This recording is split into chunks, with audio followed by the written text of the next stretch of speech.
చిక్కుడుకాయ కూర ఫ్రై లెక్క కాక కూర లెక్క కాకపోతే ఈ విధంగా చేసుకుంటే చపాతీకి కానీ అన్నంలకు కానీ సూపర్ ఉంటుంది. ఎలాగ చేద్దామో ఇప్పుడు చూద్దాం.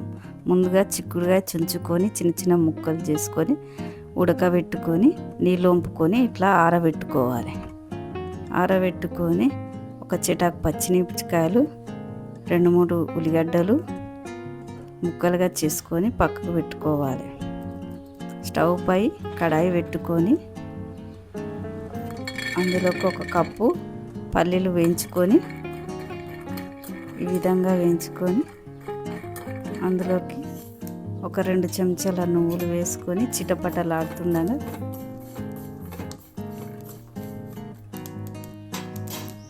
తీసి మిక్సీ గిన్నెలోకి వేయాలి.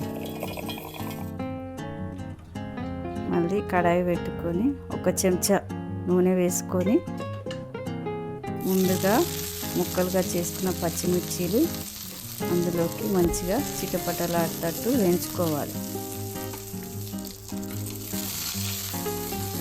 ఈ విధంగా వేయించుకున్న తర్వాత పచ్చిమిర్చి పక్కకు పెట్టుకోవాలి. ముందుగా వేయించి పెట్టుకున్న నువ్వులు పల్లీలు మిక్సీ జార్లో వేసి మెత్తగా రుబ్బుకోవాలి.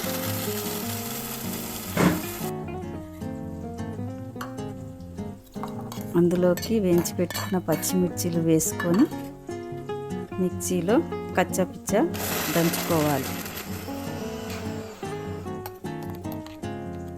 ఈ విధంగా అయితే చాలు.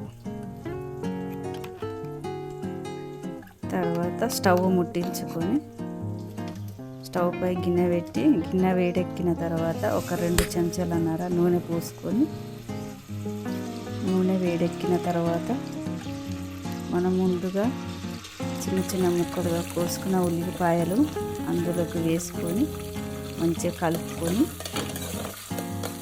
ఎర్రగా అయిన తర్వాత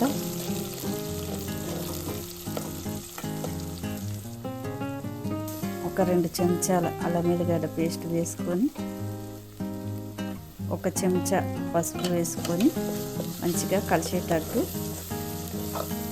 కలుపుకోవాలి.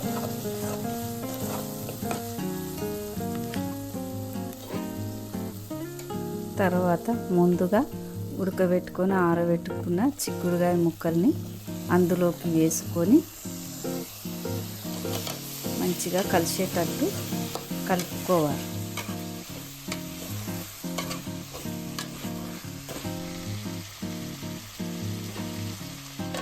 కలుపుకొని మూత పెట్టుకొని ఒక 5 నిమిషాలు ఉడకనివ్వాలి. ఉడికిన తర్వాత మూత తీసి ముందుగా పేస్ట్ చేసుకున్న పచ్చిమిర్చి నువ్వులు పల్లీల పౌడర్ వేసి మంచిగా కలిసేటట్టు కలుపుకోవాలి.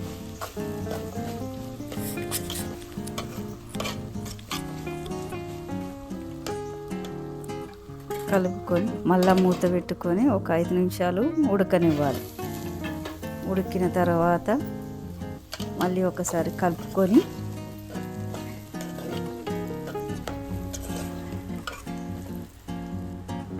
ఒక గిలాసన్నర నీళ్ళని వేసుకోవాలి.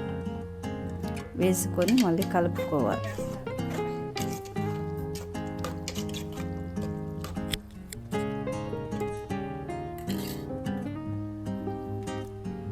ఒక 3 చెంచాల ఉప్పు వేసుకొని కొత్తిమీర చల్లుకొని కలుపుకొని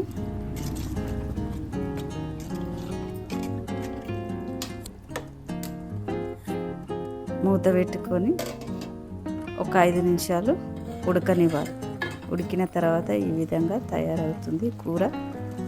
అందులోకి 1 చెంచా ధనియాల పౌడర్ వేసుకొని